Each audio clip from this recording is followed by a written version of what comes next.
497 झाले. आज 16 मे गुरुवार, दत्ताचा वार. बघता बघता आपण म्हणलं तसं मे महिना अर्धा संपलेला आहे आणि आपल्या ज्ञानेश्वरीच्या आता ओव्या काल म्हणलं तसं 497 म्हणजे 500कडे आपली वाटचाल सुरू झालेली आहे. आता अजून 1300 ओव्या राहिल्या आहेत. पण हा आनंद असाच मिळत राहावा असंच वाटतंय सगळ्यांना. बघूया ज्ञानदेव काय म्हणतात. अलंकापुरी पुण्यभूमी पवित्र, तिथे नांदतो ज्ञान राजा सुपात्र. तया आठविता महापुण्यराशी, नमस्कार साष्टांग श्री ज्ञानेश्वरासी.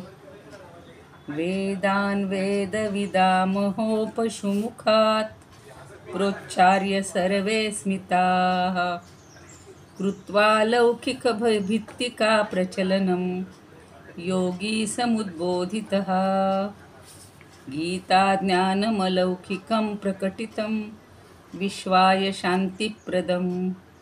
वन्दे तं करुणाकरं प्रभुवरं, श्रीसंत ज्ञानेश्वरं. श्रीसंत ज्ञानेश्वरं. ज्ञानेश्वर महाराज की जय. पंढरीनाथ भगवान की जय. जय श्रीकृष्ण. जय तू ज्ञानेश्वर. सर्व श्रोत्यांना आणि ज्ञानेश्वरी भक्तांना सादर वंदन.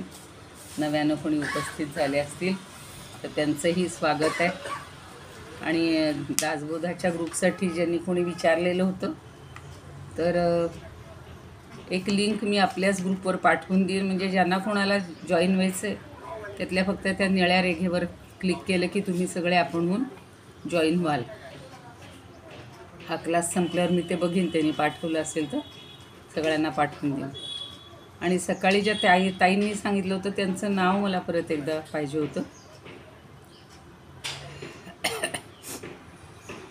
काल आपण 97वी ओवी पाहिली होती. ज्ञाता वेष्टीजे करतेपणे, तेथीची तिये लक्षणे ऐकाता. हा जो ज्ञाता आहे, ज्ञान करून घेणारा जो आहे, हा त्याच्या आधी तैसा चाळिता करणे असे होते हो. तर हा जो ज्ञाता आहे, ज्ञान करून घ्यायला इंद्रियांच्या माध्यमातून ज्ञातात जर कार्य करायला लागला किंवा कर्तेपणानं वागू लागला तर त्याची लक्षणं कशी असतात इतकी सुंदर उदाहरणं देतात ना ज्ञानदेव. जे ज्ञान घेणं ही वेगळी गोष्ट आहे, बरोबर आहे. ज्ञान घेणारा ही वेगळी व्यक्ती आहे आणि त्यानंच जर कर्म करायला लागला तर कशी धावपळ होईल, कशी गडबड होईल ते आता इथं सांगतायत 98व्या ओवीपासून. म्हणजे मला मी काल जसं सांगितलं तसं मला जर या कॉम्प्युटरचं ज्ञान हवं आहे किंवा मोबाईलचं ज्ञान हवं आहे तर मी ज्ञाता आहे. कम्प्युटर किंवा मोबाईल हे ज्ञेय आहे आणि त्याच्यापासून जे तुम्ही मला देताय, कोणी दादा देत आहेत किंवा ताई देतील, हे आहे ते ज्ञान आहे. पण ते मला समजायला लागलं की मीच ते सगळं करणं म्हणजे मी करता झाले. तर त्याची आता उदाहरणं बघा कशी आहेत ती. तरी बुद्धी आणि मन, चित्त अहंकार हन, हे चतुर्विध चिन्ह अंतःकरणाचे. आता आपण अंतःकरण असं जे म्हणतो ते वेदांताच्या भाषेत त्याच्या 4 गोष्टी आहेत. अंतःकरण म्हणजे एकच फक्त मन असं नाही आहे, तर त्याचे 4 टप्पे आहेत म्हणा किंवा 4 रूपं आहेत त्याची. एक आहे बुद्धी, दुसरं आहे मन, तिसरं आहे चित्त आणि चौथं आहे अहंकार. तर ह्या 4ही गोष्टी हे याचे 4 प्रकार आहेत. म्हणजेच त्याच्या 4 वृत्ती आहेत. प्रत्येकाचं कार्य वेगळं आहे. बुद्धी काय करते, निर्णय घेते, निश्चय करत असते. मन जे आहे ते संकल्प विकल्प करत असते. आत्ता ठरवेल मी ज्ञानेश्वरी अभ्यास करणार आहे, दुसऱ्या क्षणाला म्हणेल नको मला फक्त दासबोधच वाच, किंवा मला हे काहीच नको, मी आपलं बाहेर जाऊन एन्जॉय करीन. चित्त जे आहे त्याच्यामध्ये सगळ्या आपल्या असंख्य वृत्ती म्हणजे असंख्य तरंग, विचारांचे तरंग उठत असतात. आणि अहंकार जो आहे तो सगळं मी मी मी मी म्हणत राहतो. हे सगळं मी करतो, हे सगळं मी करतो. हे 4 वृत्ती आहेत आणि या 4 वृत्तींच्या वेगवेगळ्या त्या छोट्या छोट्या कार्यामुळं या सगळ्याला मिळून अंतःकरण चतुष्टय असं म्हटलेलं आहे. म्हणून ते सगळे आता खूपदा ऐकलं आहे आपण, त्यात काही नवीन आहे असं नाही. पण ज्यांना कुणाला माहिती नसतील हे बारकावे ते थोडेसे सूक्ष्मपणे लक्षात घ्या. आता हे 5 ज्ञानेंद्रिय कोणती आहेत किती वेळा सांगतायत बघा. सांगतायत पुन्हा. बाह्य त्वचा श्रवण, चक्षुरसना घ्राण, हे पंचविध जाण इंद्रिये गा. काही ना तो ज्ञानेंद्रिय आणि कर्मेंद्रियातला घोटाळा होतो. म्हणून आपलं ज्ञानदेव पुन्हा एकदा सांगून देतात की बाह्य त्वचा ही जी बाहेरची आपली त्वचा आहे, म्हणजे त्याला त्वक असं म्हणलेलं आहे, ते त्वचा. श्रवण, तर हा कान जो दिसतो हे म्हणजे श्रवणेंद्रिय आहे. चक्षु, आपल्याला जे डोळे दिसत आहेत ते म्हणजे चक्षुरेंद्रिय आहे. रसना, पूर्ण जीभ म्हणजे रसनेंद्रिय आहे. आणि घ्राणेंद्रिय म्हणजे हे नाक म्हणजे घ्राणेंद्रिय. पण तरीसुद्धा त्यातला जो खरा बारकावा तो असा आहे बघा, म्हणजे आता सहज मी सांगते तुम्हाला की त्वचा आहे, पण या त्वचेला बघा जिथे आपण असा चिमटा काढला तर स्पर्श म्हणजे त्या चिमट्याचं ज्ञान होतं. म्हणजे ते जे स्पर्शाचं ज्ञान आहे ते करून देणारे इंद्रिय ते त्वक. सगळ्या शरीरभरची त्वचा तिथं उपयोगाची नाही आहे. तर आपल्याला जिथे असा काटा टोचला की पायातली कळ अगदी डोक्यापर्यंत जाते, म्हणजे तिथे त्वग इंद्रिय आपल्याला जागृत असतं आणि ते आपल्याला ज्ञान देतं, ज्यात स्पर्शाचं ज्ञान आहे ते. एखाद्यानं आपल्याला पाठीमागूनच डोळे मिटले आणि आपल्या गालावरनं असं एखादं मोरपीस फिरवलं तर आपल्याला लगेच तो आनंद मिळतो. म्हणजे जिथं त्या स्पर्शाचा आनंद होतोय, स्पर्श समजतोय, ते त्वगिंद्रिय म्हणजेच त्वचा. आता घ्राणेंद्रियसुद्धा बघा, एवढं मोठं नाक आहे, पण आपल्याला वासाचं ज्ञान कुठं होतं की या नाकाच्या अगदी अग्रभागी छोटंसं इंद्रिय आहे, त्याला घ्राणेंद्रिय म्हणतात. म्हणजे आपण हुंगलं की आपल्याला तो वास येतो. अगदी नाकात आत काही घालायची गरज पडत नाही. तसं रसनेंद्रिय, सगळ्या जिभेवर आपल्याला काही खायची गरज नसते. जिभेच्या म्हणजे ती रसनेंद्रिय जे आहे ते जिभेच्या टोकावर आहे, अग्रभागी आहे बघा अगदी. तसं चक्षु म्हणजे आपले जे ह्या बाहुल्या असतात त्याच्यामध्ये बघा तो गोल जो आहे आणि त्याच्या अंतर्भागी अगदी मध्यभागी असं ते चक्षुरेंद्रिय. म्हणजे सगळा डोळा हे इंद्रिय नाही आहे. डोळा हा अवयव झाला, कान हा अवयव झाला, नाक हा अवयव झालं, जीभ हे अवयव झालं, त्वचा ही सगळी मिळून अवयव झाली. पण इंद्रिय जे आहे ते अगदी सूक्ष्म आहे आणि त्याच्यातून आपल्याला ही ज्ञान ही पंचविध आहेत, ही 5 प्रकारची आहेत. इंद्रिये गा अशी ही 5 इंद्रिय आहेत.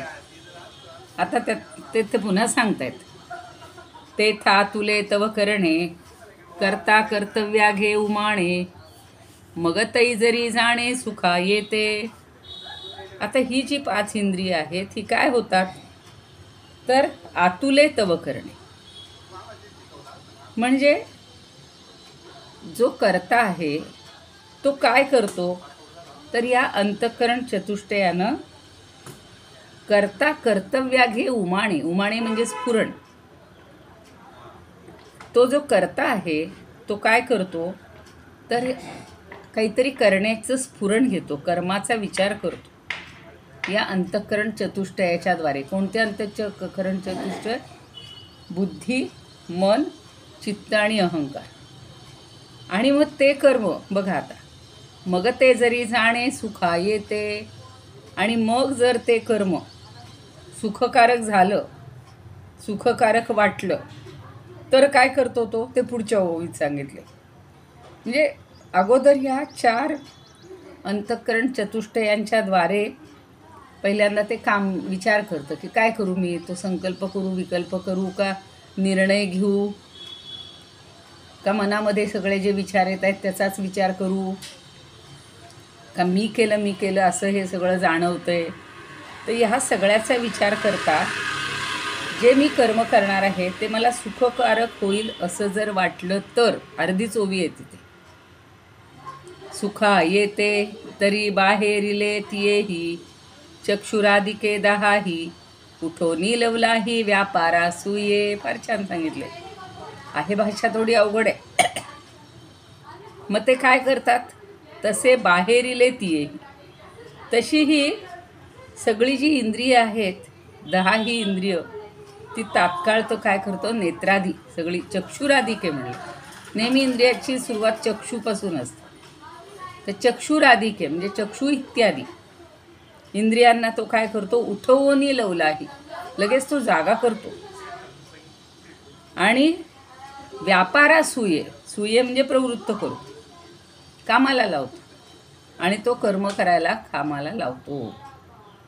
बघा, आपण गाढ झोपलेले असतो आणि आपल्याला एकदम आठवतं, अरे मला उठल्या उठल्या ही गोष्ट करायची होती, आता मला उद्या समजा तो मनाचा श्लोक पाठवायचा आहे. तर मी रात्री झोपतानाच ठरवते की मी पहाटे उठल्या उठल्या पहिलं काम काय करीन, की स्नान झाल्या झाल्या पहिलं मी ते मनाचा श्लोक त्या ग्रुपवर पाठवून देईन. म्हणजे तो डोळा किंवा ते जे इंद्रिय आहे, किंवा आता 10 इंद्रिय म्हणजे आपले हात पाय ते जे आहेत, ती पण 5 कर्मेंद्रिय पण 5 धरलेली आहेत तिथे. लगेच आपला हात प्रवृत्त होतो, डोळा प्रवृत्त होतो. ती 10च्या 10 इंद्रिय आपली कर्म व्यापाराला प्रवृत्त होतात, कामाला लावतात. कामालाच लावतात लगेच. ते 4 अंतःकरण चतुष्टय, त्यांच्याद्वारे कर्माचा विचार केला जातो आणि जे काम करायचे त्यानुसार त्या त्या इंद्रियाला तो कामाला लावतो. वाचायची गोष्ट असेल डोळ्याला लावेल, ऐकायची गोष्ट असेल कानाला लावेल, काही सुंदर बागेतली फुलं आणायची असतील तर घ्राणेंद्रियाला लावेल. समजा सांगितलं की नाही फक्त मोगऱ्याचीच फुलं आणा, मग आपण समजा बागेत सगळी फुलं असली तरी आपण काय करणार, डोळ्याचं काम आहे मोगरा फूल बघायचं, पण वास घेण्याचं काम हे घ्राणेंद्रिय करणार. मग आपण फक्त ती मोगऱ्याची फुलं गोळा करून आणू, किंवा फक्त सुगंधी फुलं, मग त्यात गुलाब आला, जाई आली, जुई आली, सोनचाफा आला, जेवढी असतील तेवढी फक्त घ्राणेंद्रियाच्यातर्फे त्याचा वास घेऊन आपण ती फुलं गोळा करणार. तसं त्यांनी म्हणलं की उठोनी लवलाही व्यापारासुये मग इंद्रिय कदंबू. कदंबू म्हणजे समूह. हा सगळा इंद्रियांचा समूह आहे की नाही. 5 ज्ञानेंद्रिय आहेत, 5 कर्मेंद्रिय आहेत. तर हा काय करतो, करविजय तव राहू, जब कर्तव्याचा लाभू हातासी ये. मग एवढं करून कामाला लावून थांबत नाही, तर करत असलेल्या कर्माचा लाभ मिळेपर्यंत कर्ता पुरुष इंद्रियांना अक्षरशः राबवतो. कर्तव्याचा लाभू हातासी ये, मग तो इंद्रिय कदंबू करविजे तव राबू. राबू राबू म्हणजे राबवतं. आपण म्हणतो का मी 24 तास राबतीये घरामध्ये, तसं ह्या 10 इंद्रियांना ते काम होईपर्यंत राबवत राहतात. ते अंतःकरण चतुष्टय, त्याशिवाय ते गप्प बसवत नाहीत. नेत्रादी 10 इंद्रियांना तात्काळ जागे करतात, कामाला प्रवृत्त करतात, आणि नुसतं प्रवृत्त करून थांबत नाहीत, तर त्या कर्माचा लाभ मिळेपर्यंत त्यांना अक्षरशः राबवून घेतात. आणि पुन्हा त्यांच्याकडून जब कर्तव्याचा लाभू हातासी ये, लाभ म्हणजे फळ, त्या कर्तव्याचं फळ हाताशी येईपर्यंत अगदी त्यांना कष्ट होऊन घेतात किंवा प्रयत्न करत राहतात. प्रयत्न करतो. आता बघा, आता पुढं सांगितलं प्रयत्न केला, मी खूप प्रयत्न केला. आता तुम्ही म्हणाल मी गेले बागेमध्ये, सगळी फुलं पाहिली मी, पण अजून काही कळ्याच होत्या, उमलायची होती, मला ते प्रयत्न नाही. मला किंवा एखादा म्हणतो ना, आता हनुमंताला काय सांगितलं, जा ती संजीवनी ती हे घेऊन ये, वनस्पती घेऊन ये. त्याला ती नक्की वनस्पती माहिती नाही. त्यांनी काय केला, का द्रोणगिरीच परत उचलून आणला, कारण त्याला माहिती नव्हतं, तो काही वैद्य नव्हता. तसं आता लहान मुलं म्हणतील मला नाही कळलं गुलाबाचं फूल कुठलं, मोगऱ्याचं फूल कुठलं. पण मग ते फूल सापडेपर्यंत मुलगासुद्धा प्रयत्न करतो. मग तो आईला घेऊन जाईल, मला दाखव हे कुठलं आहे ते, आणि मग त्याची फळप्राप्ती होईपर्यंत तो थांबणार आहे. पण एकदा फळप्राप्ती झाली, एकदा कळलं की हे म्हणजे ही वस्तू आहे, मग ती मिळाली की तो काय करतो, ती पुढची ओवी आहे बघा. किंवा नाही मिळाली तर काय करतो तेही सांगितलं. आता जव कर्तव्याचा लाभू हातासी आहे, जोपर्यंत कर्मफळ हातात येत नाही तोपर्यंत तो प्रयत्नच करत राहतो. पण ना ते कर्तव्य जरी दुःखे फळेल ऐसे देखे, तो लावी त्यागमुखे तिहे तिये दहाही. पण इतकं करूनही जर फळप्राप्ती झाली नाही किंवा फळप्राप्ती होत नाही असं त्याच्या लक्षात आलं तर मग काय होईल? कर्तव्य जरी दुःखे, त्या कर्मापासून दुःखच मिळणार. आणि असं जर लक्षात आलं, फळेल ऐसे देखे, दुःखच फळेल, दुःखच मिळेल असं जर त्याला वाटलं तर तो लावी त्यागमुखे तिये दहाही. मग तो काय करेल? त्या 10ही इंद्रियांकडून ते करीत असलेल्या कर्माचा लगेच त्याग करील. नको मला हे मिळत नाही आहे, मी सोडून दिलं ते काम सोडून दिलं. म्हणजे ते अंतःकरण चतुष्ट हेही करून घेते आपल्याकडून. म्हणून म्हणलं ना, बुद्धी निश्चय करेल. मिळतंय म्हणल्यावर तिथे थांबल. ते पुढची ओवी छान आहे बघा. मग फिटे दुःखाचा ठावो, तव राहटवी रात्री दिवो, विकणू वाते का रामो, जया परी. आता काय म्हणलं की जसं रावो म्हणजे राजा काय करतो? गरीब शेतकऱ्यांना राहटवी रात्री दिवो. त्यांनी जर ते सारा वसुली केलेली नसेल, सारा दिला नसेल तर तो त्यांना रात्रंदिवस राबवतो. तसाच हा काय करतो? जया परी, त्याप्रमाणे हा जो करता पुरुष आहे हा दुःखाचं मूळ नाहीसे होईपर्यंत इंद्रियांना रात्रंदिवस राबवतो, अहोरात्र राबवतो. बघा, तुम्हाला अनुभव असेल, एखादा आता संदर्भ शोधायचा असतो मला आणि तो सापडत नाही. 10 पुस्तकं पहा, हे पहा, डोळ्यासमोर असून कधी कधी तो दिसत नाही. तर तो दिसेपर्यंत आपण राबत राहतो. घरातली स्त्री काय करते? आज अमुक पदार्थ करायचा. आज माझी शेजारीण मैत्रीण म्हणत होती की एवढे चैत्र महिना संपला पण मला काही कैरीची डाळ करताच आली नाही. कैरी आहे घरात पण डाळच सापडत नाही, डाळच मिळत नाही. मग ती मिळेपर्यंत माणूस शोधत राहणार आणि नाहीच सापडली, दुःख आलं की मग अजून त्याला राबायला कारणीभूत. मग जा दुकानाकडनं घेऊन या, असं होतं. तर त्या इंद्रियांना तो अहोरात्र राबवत राहतो. आणि म्हणून म्हणले बघा, पुन्हा एकदा ही ओवी बघा. मग फिटे दुःखाचा ठावो, तव राहटवी रात्री दिवो, विकणू वाते का रावो. विकणू वाते म्हणजे काय? एखाद्याची वसुली करायची, त्या साराची वसुली करायची आहे. मग तो रावो म्हणजे राजा काय करतो? त्या कामगारांना रात्रंदिवस राबवून घेतो. पैसे देत नाही ना, सारा देत नाही ना, मग त्याच्या मोबदल्यात काम करा. जया परी, तैसेनी त्याग स्वीकारी. त्याप्रमाणे तो त्याग करतो. जी गोष्ट मिळत नाही त्याचा त्याग करतो. वाहता इंद्रियाची धुरी म्हणजे पुढारीपण, नेतेपण. ही जी इंद्रिय आहेत ना, ही सगळी पुढारीपण दाखवत असतात. ज्ञाते याते अवधारी करता म्हणिपे. आणि मग ही इंद्रिय काय करतात? तर पुढारीपण मिरवणाऱ्या त्या ज्ञात्याला करता म्हणवतात, त्याला करताच करून टाकतात. म्हणजे त्याला ज्ञान मिळवायचे पण त्याला करते पण देऊन टाकतात. आता ते कसं ते पुढच्या ह्याच्यात देणार आहेत, पण इथपर्यंतच्या ओव्या आपण आधी बघूया. म्हणजे हे इंद्रियांमध्ये सुद्धा समाधान मिळालं नाही तर ते अजून राबत राहतात, आणि समाधान मिळालं तर मात्र काय होतं ते पुढं सांगणार आहेत. कालची आपण इकडची ओवी पाहिली होती. तरी त्याचा भोग घ्यावया अर्जुना, विलंब साहे ना क्षणाचाही. परी अकस्मात विरोधी अप्रिय, जरी भेटे ज्ञेय ज्ञात्याला, तरी त्याचा त्याग करू जाता तेथ. लोटला युगांत ऐसे वाटे, पाहे धनंजया देखताची साप. भये थर काप होऊ लागे. परी बरोबर आहे ना.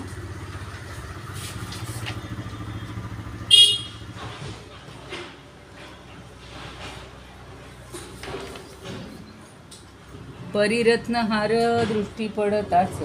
हे खरं पुढचे आहे. हर्ष होय साचर जैशा रीती, तैसीच ती स्थिती जीवाची ही होय. देखोनी विषय प्रिया प्रिय, ऐशा त्याज्ञे याचा स्वीकारवा त्याग. करावया सांग प्रवर्ते तो. नाही, त्या ओव्या व्हायच्या आहेत अजून. माझ्या राजाची कुठे गेली ओवी?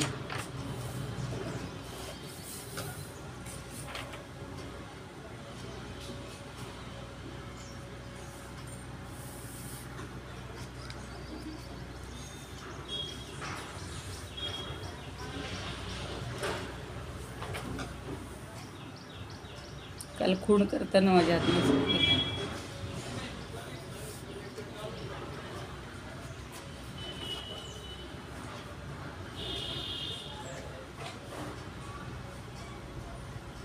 कालची उदाहरणं यांच्या काहीतरी ओव्यांची गडबड झाली. ठीक आहे, आपण बघूया पुढच्या.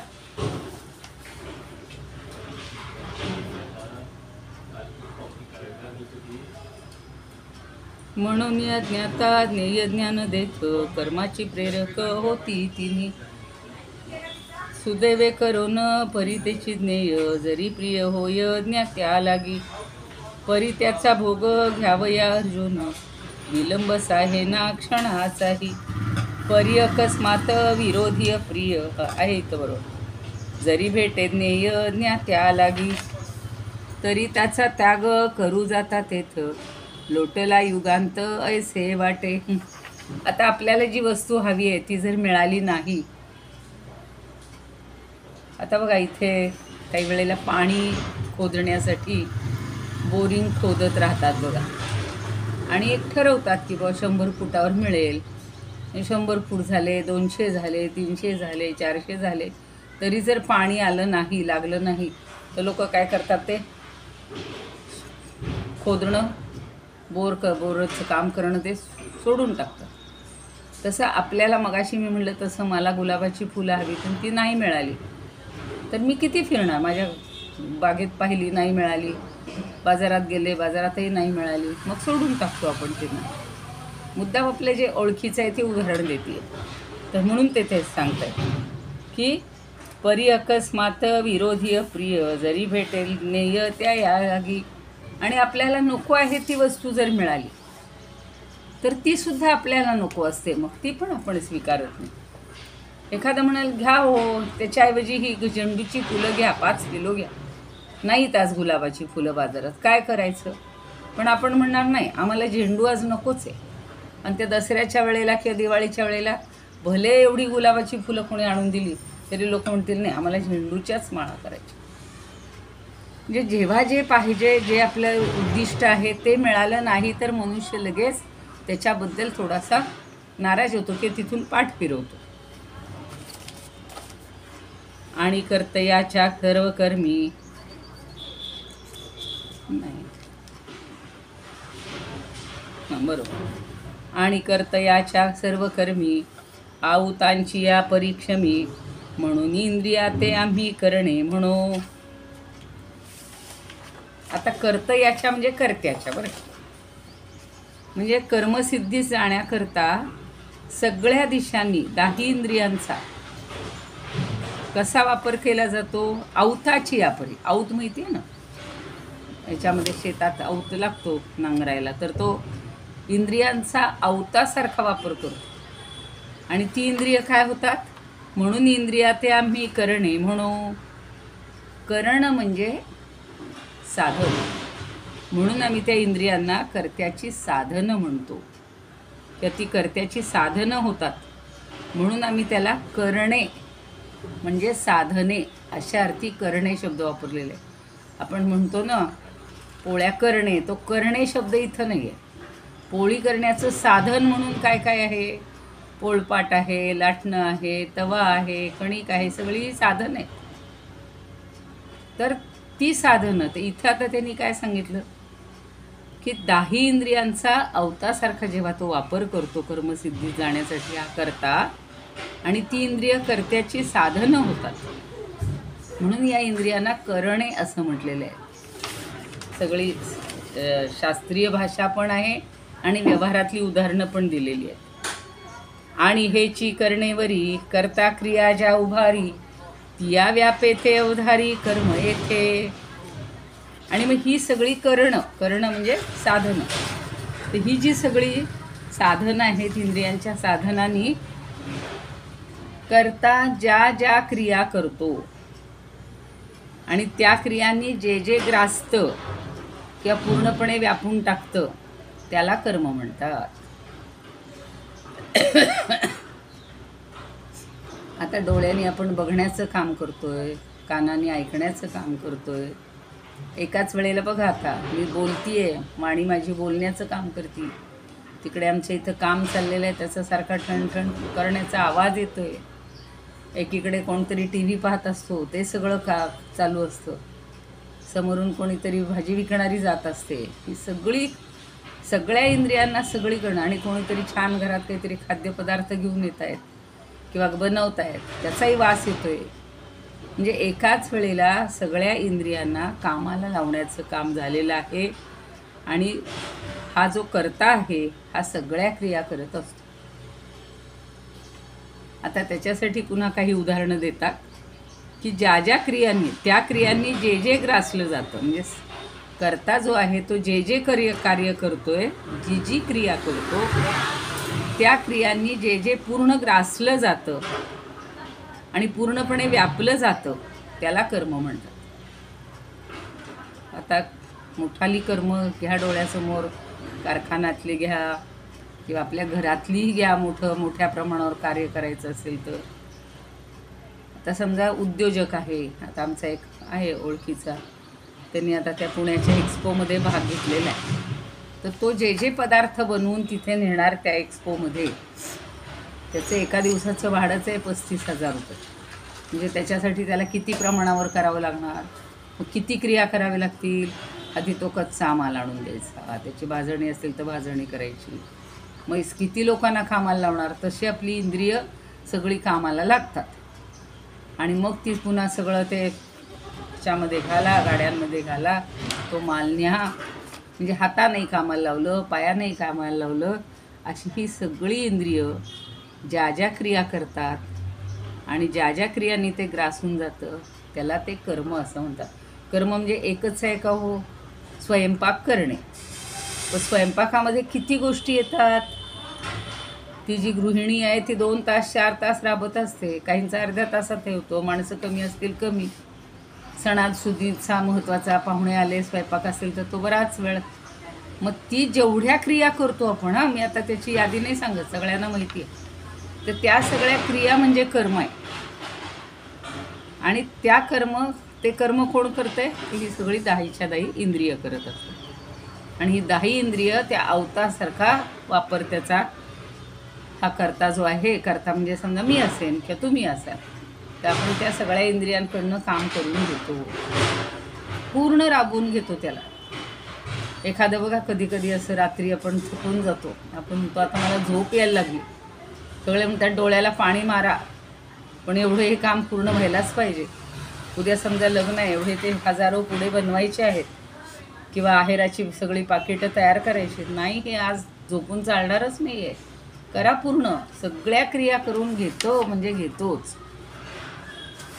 किती सांगितलेत बारकावे बघा. आता पुढे उदाहरण देत आहेत बघा.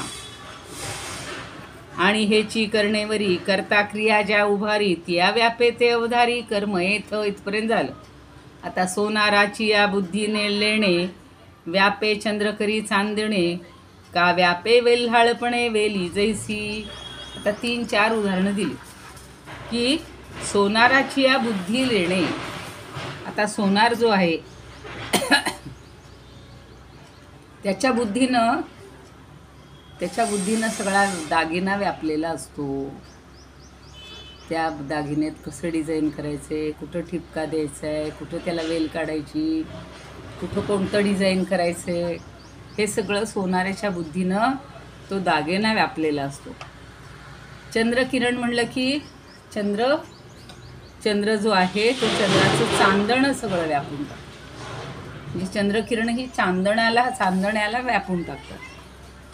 आणि एखादी वेल आहे, आपली कुठली वेल आत्ता सांगते तशी सगळी फुलांची वेल आहे, तर ती वेलसुद्धा फुलांनी व्यापली जाते आणि आपल्या अंगभूत मोहकपणाने व्यापून टाकते. बघा, सोनाराची या बुद्धी लेणे, व्यापे चंद्रकरी चांदणे, का व्यापे वेल्हाळपणे वेल्हाळ म्हणजे सुंदर मोहक, वेली जैसी. नाना प्रभा व्यापे प्रकाशू. आता प्रकाश म्हटलं की त्याच्या वेगवेगळ्या प्रभा छटा दिसतात. गोडिया, इक्षुरसू. आता उसाचा रस, काल परवा चालू होतो, उसाचा रस खूप 10 गोष्टीला उपयुक्त आहे. आपल्याला त्याची गरज नाही, पण ऊस म्हणलं की गोड. हे असो अवकाशू आकाशी जैसा. तसंच ऊस जसा गोडीनं व्यापलेला असतो, असं आहे का हो? खालचं कांड जे असतं ते जरा कमी गोड आहे, वरचं जास्त गोड आहे नाही. ऊस संपूर्ण ऊस भरून तो गोडीनंच पूर्ण परिपूर्ण असतो. तसं अवकाश म्हटलं की आकाश असो ऐसे अवकाशू आकाशी जैसे. अवकाश जसं आकाशानं व्यापलेलं आहे, सगळं आकाश म्हणजे पोकळी आहे. आपल्याला वेगळे छटा दिसू द्यात, पण सगळीकडे तसंच आहे ते. तैसे कर्तयाची या क्रिया व्यापले जे धनंजया, ते कर्म गा बोलावया आन नाही. त्याप्रमाणे पार्था या कर्त्याच्या क्रियांनी इंद्रिया वाटे जे जे काही व्यापलं जातं, व्यापले जे ते कर्म गा बोलावया आन नाही. ते कर्म आहे असं म्हणायला काही आण म्हणतो, मी आण घेतली तुझी आण घेतली ते नाही, तर असं म्हणायला काही हरकत नाही. म्हणजे कर्त्याच्या क्रियांनी इंद्रियांच्या वाटे जे जे व्यापलं जाते ते सगळं म्हणजे कर्म आहे. काही वेळेला आपल्या हाताचं काही काम असतं, काही वेळेला आपल्या डोळ्याचं काम असतं. ज्या ज्या इंद्रियांनी जे जे काम केलं जातंय ते सगळं कर्मच म्हणायचे. कधी कधी आपण डोळे मिटूनही घेतो, एखादी तडतड उडायला लागलं काही तर. आणि म्हणून शेवटी सांगतायत एवम करता कर्म करणं या तिहींचेही लक्षण.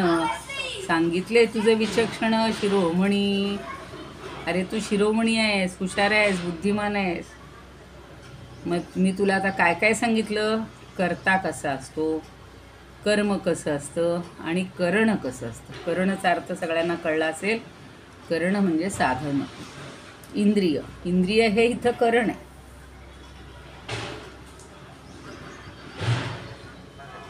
एथ ज्ञाता ज्ञाननेय हे कर्माचे प्रवृत्तीत्रय. तैसेची करता करण हा कर्मसंचय. दोघांचे येतं परत इथे एकदा सांगितलं. काय सांगितलं की तुला मी काय काय सांगितलंय बुद्धिमान पार्था?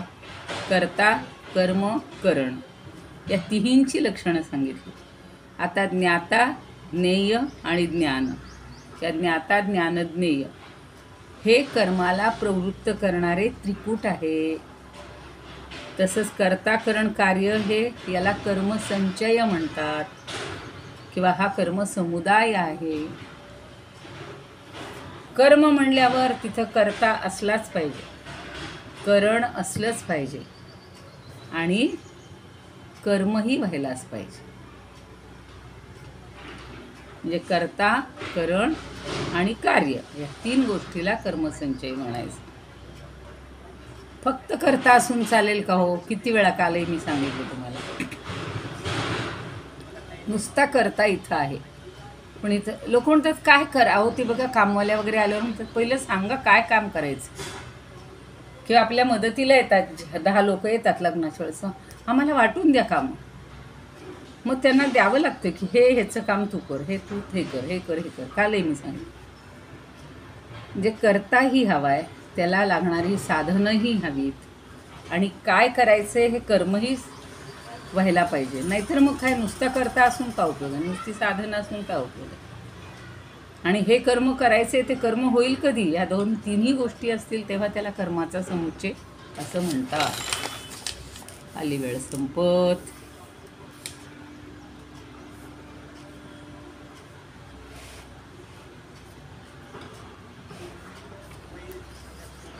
हां. आणि त्या कर्त्याच्या सर्व नाही त्या कर्म ते होईल दुःखदायी ऐसे तया लागी दिसे जरी पार्था.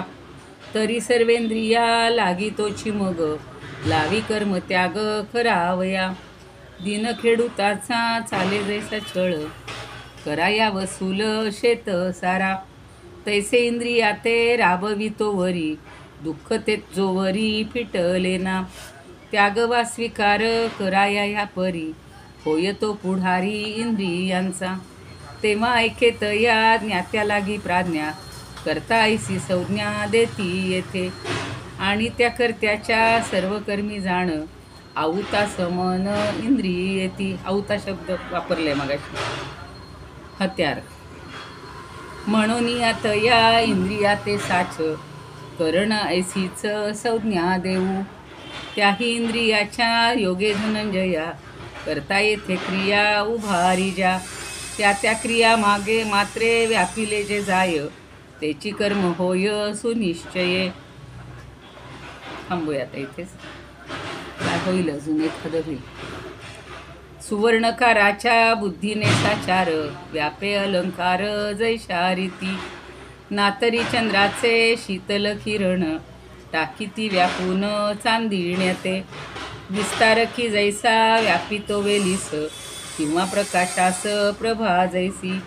नातरी आकाश व्यापी अवकाश, किंवा इक्षुरस गोडी जैसा. कर्त्याच्या क्रियेने तैसे व्यापिले जे, तया नाव साजे कर्म ऐसे. इथपर्यंत आलो आपण. इदमुपकर्तुं भुवन मंडलम, समुदितमिव भास्करं. सादरं वंदे ज्ञानेश्वरं. त्रिभुवनमाता भगवद्गीता, लोकमंगला लोकविश्रुता. लोकहितं संततं ध्यायता, येन ज्ञानेश्वरी विरचिता. श्रुत्वा प्राकृतगिरं सादरं वंदे ज्ञानेश्वरं. सादरं वंदे ज्ञानेश्वरम्. आरती ज्ञानराजा महाकैवल्य तेजा, सेविती साधू संत मनुवेधला माझा. आरती ज्ञानराजा लोपले ज्ञान जगी, हित नेणती कोणी. अवतार पांडुरंग नाव ठेविले ज्ञानी. आरती ज्ञानराजा कनकाचे ठाण करी, उभ्या गोपिका नारी. नारद तुंबरू हो सामगायन करी. आरती ज्ञानराजा प्रगट गुह्य बोले, विश्वब्रह्मची केले. राम जनार्दनी पायी मस्तक ठेविले. आरती ज्ञानराजा कैवल्य तेजा, सेविती साधू संत मनुवेधला माझा. आरती ज्ञानराजा. ज्ञानेश्वर महाराज की जय. पंढरीनाथ भगवान की जय. जय